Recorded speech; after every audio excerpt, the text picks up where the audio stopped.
Assalamualaikum warahmatullahi wabarakatuh. Para mahasiswa semuanya, kali ini materi tentang reliabilitas kita akan bahas dalam video ini ya, sebagai pengganti pertemuan di kelas. Reliabilitas itu dari dua kata secara bahasa ya, rely dan ability. Rely itu kalau kita misalnya pakai rely on you gitu ya, itu berarti percaya kepada kamu gitu ya, atau bergantung kepada kamu gitu ya. Ability adalah kemampuan. Reliability itu berarti kemampuan untuk dipercaya atau kemampuan untuk bergantung gitu ya. Apa maksudnya kemampuan untuk dipercaya? Artinya alat ukur itu gitu ya, dipercaya hasilnya gitu ya. Dipercaya hasilnya gitu, menunjukkan hasil yang konsisten antar satu bagian dalam bagian yang lain dalam alat ukur gitu ya, yang itu nanti kemudian menggunakan pendekatan konsistensi internal atau konsisten antar alat ukur yang paralel.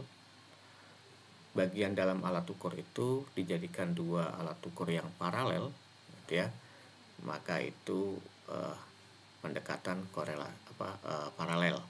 Sementara kalau konsisten atau dipercaya itu dalam waktu yang berbeda ya, dengan alat ukur yang sama, maka itu adalah pendekatan tes ulang. Oke ya. Jadi reliability adalah sejauh mana alat ukur itu dipercaya. Nah, 3 pendekatan ini nanti akan menjadi bukti bahwa alat ukur itu dipercaya gitu ya. Kita akan bahas satu-satu ya. Ini adalah pendekatan reliabilitas. Pendekatan yang pertama adalah paralel ya, pendekatan paralel. Pendekatan paralel itu adalah satu alat ukur yang dibagi menjadi dua bagian gitu ya, yang paralel. Artinya dua alat ukur itu memiliki karakteristik, dua bagian dari alat ukur itu memiliki karakteristik yang sama persis gitu ya. Gitu. Kemudian dikorelasikan dua bagian itu. Kalau korelasinya tinggi, maka dua alat ukur itu paralel. Ingat di materi tentang alat ukur yang paralel gitu ya, maka dibandingkan tuh rata-rata terus skornya gitu ya, kemudian variannya harus sama gitu. Nah itu kalau dia itu memenuhi prinsip-prinsip alat ukur yang paralel yang kita bahas sebelumnya gitu ya, di asumsi-asumsi teori klasik gitu ya, maka dua alat ukur itu paralel gitu ya. Nanti ada pendekatan statistik yang reliabilitas yang digunakan, yaitu reliabilitas Spearman-Brown ya. Nah, pendekatan yang kedua itu adalah pendekatan tes ulang gitu ya. Tes ulang ini satu tes yang diteskan 2 kali atau lebih pada testi yang sama gitu ya. Oke. Kalau yang ini juga bisa 2 tes yang berbeda gitu ya. Tapi kalau menggunakan pendekatannya Spearman-Brown, satu alat ukur cuman kemudian dibagi menjadi 2, di mana bagian dari 2 alat ukur itu adalah paralel gitu ya. Itu juga bisa digunakan. Artinya 2 alat ukur itu paralel. Nah, kalau yang tes ulang itu satu alat ukur gitu ya, terus kemudian diukur 2 kali pada responden yang sama gitu ya, atau pada testi yang sama. Terus kemudian dikorelasikan hasil pengukurannya pada 2 kali kesempatan itu. Jika korelasinya sangat tinggi, maka alat ukur itu dapat dipercaya atau reliable gitu ya. Artinya kalau alat ukur itu dilakukan berulang-ulang pada responden yang sama, ya hasilnya nggak berbeda. Nah, itu namanya disebut dengan reliable, dapat dipercaya. Sama kita kalau membayangkan kita mengukur tinggi dengan sentimeter pakai alat ukur sentimeter itu gitu ya, baik itu menggunakan meteran tukang atau meteran tukang jahit atau meteran yang khusus untuk tinggi badan itu ya misalnya. Nah, kalau tiga-tiganya itu menghasilkan yang sama gitu ya, mungkin ada perbedaan sedikit yang 0, sentinya atau milinya gitu, ya itu tidak masalah. Artinya perbedaannya kecil. Nah, perbedaan yang kecil itu disebut dengan error. Nah, kalau errornya kecil itu ya berarti alat ukur itu relatif bisa dipercaya gitu ya. Kemudian pendekatan yang ketiga itu adalah konsistensi internal. Oke ya. Jadi ini kenapa disebut dengan pendekatan, ya karena ini adalah prinsip umum ya di tiga ini. Nanti ada turunannya tuh, teknik atau metode gitu ya dalam reliabilitas. Terutama yang paling banyak ini adalah reliabilitas konsistensi internal ya, yang memiliki variasi teknik yang sangat beragam. Nah, yang konsistensi internal itu adalah reliabilitas di mana satu alat ukur itu dipecah-pecah dalam beberapa bagian. Prinsip umumnya adalah berapapun bagiannya gitu ya, maka antar bagian itu menghasilkan gitu ya, menghasilkan pengukuran yang tidak berbeda. Artinya kalau testi ini diukur di bagian yang ini dia tinggi skornya, di bagian yang ini juga tinggi, di bagian yang lain juga tinggi. Sementara jika ada testi di bagian alat ukur ini rendah, di bagian yang satunya juga rendah, di bagian yang lain juga rendah, nah itu artinya konsisten pengukurannya gitu ya. Kalau berbeda bagaimana? Ya kalau berbeda berarti tidak konsisten gitu ya. Tuh. Oke.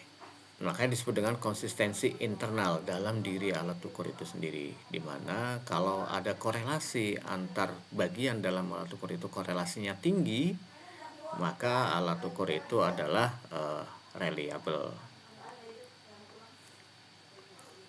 Nah, ini kita akan bahas reliabilitas konsistensi internal ya. Secara umum ada beberapa metode, 2 bagian gitu ya, 3 bagian atau bagiannya ganjil gitu ya. Terus kemudian multi bagian. Kalau multi bagian ini bisa genap bisa ganjil gitu ya. Secara umum gini, konsistensi internal itu pembagiannya, bagian alat ukur itu adalah tidak terbatas gitu ya pembagiannya dengan maksimal jumlah item dalam alat ukur itu, bagian terbanyaknya gitu ya. Nah, itu tidak masalah gitu ya. Jadi prinsip umumnya pembagiannya itu tidak ada pembatasan. Yang penting minimal 2 bagian, maksimal sejumlah item dalam alat ukur itu gitu ya. Itu. Tapi yang jelas kalau dalam pembagian yang berapapun bagiannya, antar bagian itu jumlah itemnya sama, itu prinsipnya ya. Harus sama. Misalnya kalau 2 bagian ya 30 30, 10 10 gitu ya. Kalau 3 bagian ya 10 10 10, 8 8 8, 6 6, 5 5 5 gitu ya. Itu boleh. Jadi kalau antar bagian itu prinsipnya harus sama antar bagiannya, tidak boleh berbeda. Karena kalau berbeda jumlah itemnya, maka bisa jadi item yang banyak itu akan cenderung reliabilitasnya lebih tinggi daripada item yang lebih sedikit. Karena dalam teori reliabilitas, semakin banyak item maka cenderung semakin reliable. Yang multi bagian ini adalah lebih dari 3 gitu ya. Berapapun jumlahnya, bisa genap atau ganjil, yang penting jumlah bagiannya, jumlah itemnya dalam alat ukur itu hasilnya sama. Maksimal adalah sejumlah item dalam alat ukur itu. Kalau alat ukur itu isinya 10 item, maka pembagiannya ya 10 bagian gitu ya, gitu. Artinya yang terkecil bagiannya itu adalah ukurannya adalah satu item gitu ya, satu bagian satu item ya. Nah, ini ada beberapa yang pendekatan atau yang ditawarkan oleh para teori tes klasik gitu ya, tentang reliabilitas dengan dua bagian gitu ya. Yang pertama itu diciptakan oleh Spearman Brown. Ini dua orang, satu Spearman, satu Brown, yang dia menggunakan prinsip paralel, bahwa alat ukur itu dua bagiannya adalah paralel prinsipnya. Maka kalau paralel begini ya kita akan menggunakan prinsip teori tes paralel gitu ya. Gitu. Nah, di samping prinsip paralelitas dalam teori tes klasik juga kemudian dikorelasikan. Semakin tinggi korelasi antar dua tes yang paralel itu, maka semakin reliable. Di sini ya tulisannya 2 row Y1 Y2, Y1 itu bagian kedua pertama, Y2 adalah bagian kedua, dikorelasikan kemudian dikali 2 gitu ya. Terus kemudian diestimasi gitu ya. Gitu, diestimasi dengan angka 1, artinya angka maksimal dalam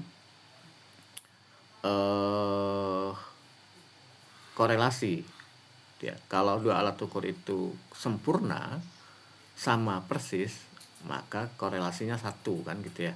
Nah, ini angka maksimal dari korelasi gitu. Nah, kemudian ini pembaginya sejauh mana kalau misalnya ini korelasi antar dua alat ukur ini 1 gitu ya. Ini 1, terus kemudian dibagi gitu ya. Ini 1 plus korelasinya gitu ya. Maka ya hasilnya akan 1. 2 kali 1, 1 plus 1 sama dengan 1. Nah, itu gitu. Jadi ya maksimalnya reliabilitasnya 1 gitu ya. Ya, jadi berarti kalau reliabilitasnya itu prinsipnya semakin tinggi korelasi antar dua alat ukur yang paralel ini, maka alat ukur itu reliable gitu ya. Yang kedua adalah teorinya Flanagan gitu ya. Jadi alat ukur pengukuran reliabilitas atau estimasi reliabilitas itu estimasi ya, yaitu perkiraan gitu. Nah, berdasarkan proporsi varian skor murni terhadap varian. Jadi kalau ini menggunakan prinsip ekuivalen ya, dan juga proporsi varian gitu ya. Harus diingat gitu ya, dalam teori reliabilitas itu ada pendekatan atau prinsip gitu ya yang pernah kita bahas dalam reliabilitas. Misalnya reliabilitas adalah proporsi gitu ya, varian murni terhadap varian tes gitu ya. Semakin besar tuh varian skor murninya, artinya semakin besar varian skor murni itu proporsinya terhadap varian tes, maka semakin reliable gitu ya. Ya maksimalnya proporsinya 100%. Apa yang terjadi dalam tes itu 100% karena betul-betul perbedaan antar individu gitu ya. Itu namanya proporsi true score dengan proporsi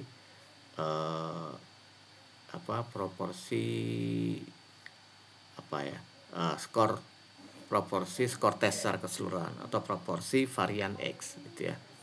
Kalau 100% maka reliabilitasnya 1, tapi kalau semakin kecil proporsinya, artinya varian true score-nya ini semakin kecil dibanding varian skor X-nya gitu ya. Gitu. Nah, ini anggapannya bagiannya, dua bagian itu ekuivalen, berbeda dengan yang Spearman Brown di mana dua bagian itu adalah paralel gitu ya. Yang ini ekuivalen gitu ya. Artinya tidak harus errornya itu sama, tidak harus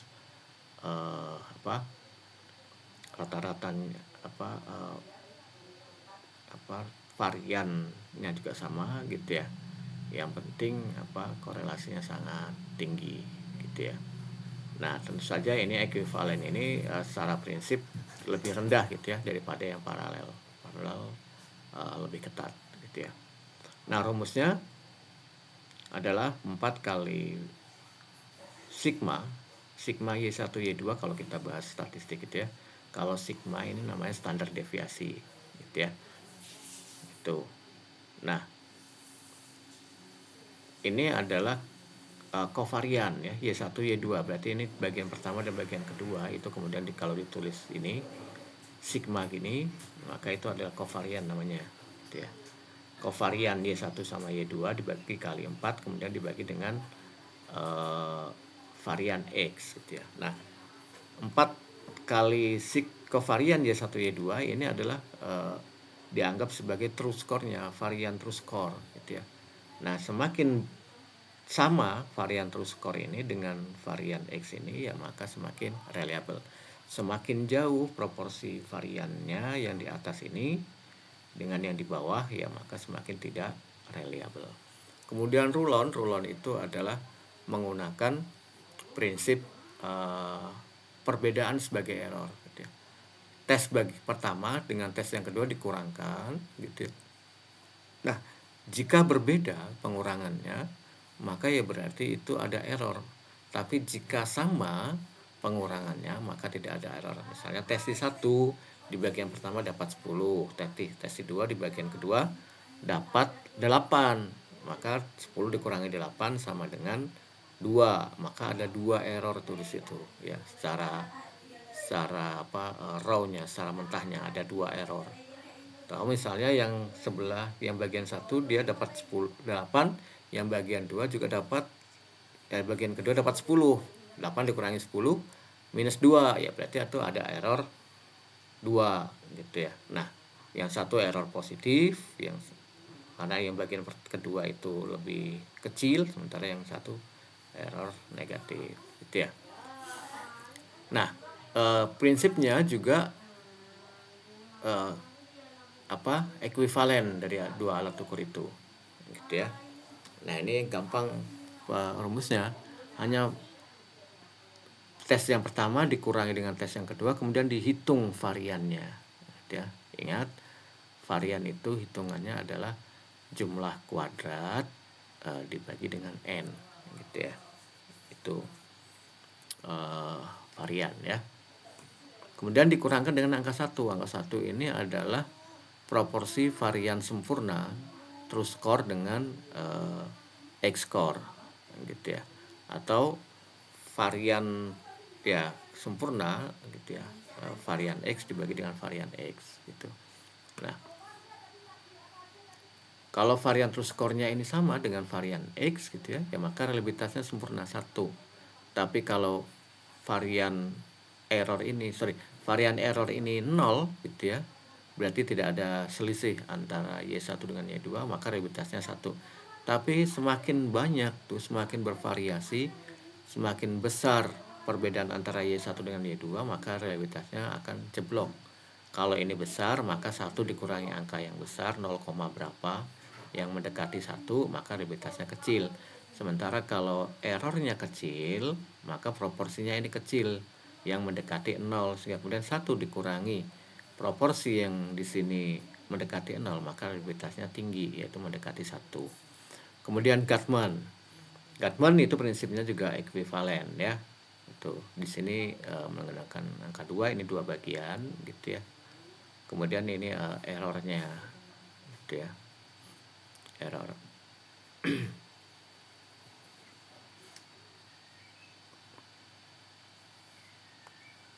Kemudian yang lain itu adalah fail ya. Ini congeneric gitu. Jadi ada nilai-nilai tertentu yang tidak harus sama dengan bagian pertama dan bagian kedua, itu ya tidak harus sama gitu ya. Gitu, tidak harus sama persis. Kalau yang prinsip-prinsip yang lain kan paralel, ekuivalen itu ya bagian satu dengan bagian yang kedua itu ya sama persis gitu ya. Gitu.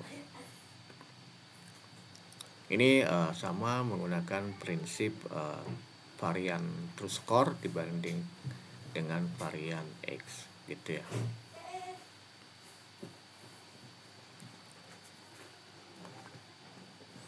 Nah, yang ketiga ini Christoph satu-satunya metode pemilihan 3 bagian. Ini adalah pembagian untuk biasanya alat ukur yang itemnya ganjil ya. Ganjil dan bisa dibagi menjadi 3, itu kan susah ya. 15, 9 gitu ya. Gitu. 18 gitu ya, per kelipatan 3 bagian dengan yang sama bagian gitu ya. Kalau genap ya nggak usah 3, kalau genap ya 2, 4, 3 juga bisa kan, misalnya kalau 12 gitu ya, itu 4 kali 3 kan 12 ya, itu jangan pakai Christoph gitu ya, bisa pakai yang lain gitu ya. Christoph ini kalau misalnya itemnya jumlahnya ganjil, dimana tidak bisa dibagi menjadi 2 atau bagi ya, genap gitu ya, itu dibagi menjadi sejumlah bagian genap, itu nggak bisa gitu ya. Ini juga menggunakan tadi itu ya, varian true score dibagi dengan varian X gitu ya. Congenerik juga sama, jadi ya, antar bagian itu ya tidak harus sama gitu ya, ada bobotnya masing-masing gitu. Yang terakhir adalah pembelahan multi bagian gitu ya, dimana jumlah bagiannya itu ya bebas gitu, minimal 2, maksimal sejumlah item dalam alat ukur itu. Alpha gitu ya, ini juga bisa menjadi 2 tuh. K ini misalnya jumlah bagiannya tuh ya, K dibagi K-1, K dibagi 1 sama dengan 2. Jadi kalau rumus alfa 2 bagian, maka ini diganti jadi angka 2 ini. Dibagi menjadi angka 2. 2 kali varian X dikurangi sigma varian J atau varian semua item gitu ya, dijumlahkan dibagi dengan varian X gitu ya. Itu kalau alfa 2 bagian. Di sini diganti angka 2. Sama seperti Gatman yang tadi ya. Yang Gatman itu juga untuk 2 bagian gitu ya, ini hanya khusus 2 bagian. Ini 2 bagiannya itu di 2 gitu ya, sama kayak alfa di sini. Nah, rumus dasarnya yang Gatman itu ini gitu ya, dimana bisa ada angka 2 di luarnya sini gitu ya. Oke, prinsip umumnya jumlah bagian alat ukur itu berapapun jumlahnya dengan maksimal bagiannya adalah jumlah sebanyak item gitu ya, tidak boleh melebihi item, itu saja gitu ya. Ada beberapa, ada alpha, ada Gatman, dan ada horse gitu ya. Nah, itu prinsip kalau menggunakan jumlah item yang tidak terbatas, terus kemudian jumlahnya berapapun gitu ya, dan langsung menggunakan bagian terkecilnya dari alat ukur itu, yaitu itemnya gitu ya. Item 10 misalnya ya dibagi menjadi 10 bagian. Kalau yang lain-lain kan 10 dibagi menjadi 2 gitu kan, dibagi 3 nggak bisa ya, maka dibaginya menjadi sejumlah item itu. Nah, itu reliabilitas dengan multi bagian ya. Ada pendekatan yang terkini ya, namanya omega gitu ya. Tapi sayangnya saya belum sempat buat materi, nanti akan saya tampilkan tentang omega ini gitu ya, di aplikasi Langtes CP ya.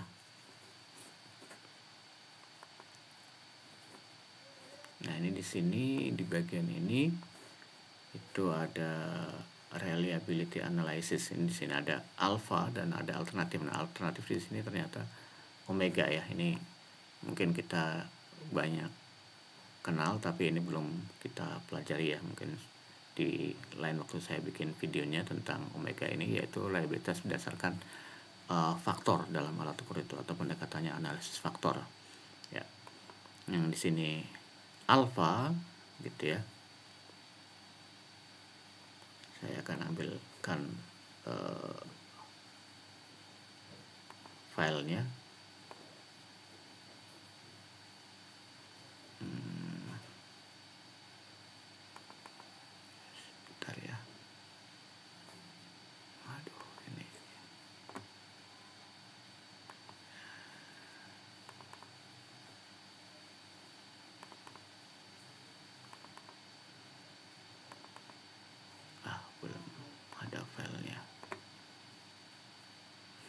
Oke, mungkin di lain waktu ya, saya cari dulu filenya. Itu kita akan bahas contoh-contoh rehabilitas alfa dan rehabilitas yang lain. Selamat mereview, ini silahkan diperhatikan dan kemudian jawab beberapa soal yang ada di tugas. Ya, terima kasih. Assalamualaikum warahmatullahi wabarakatuh.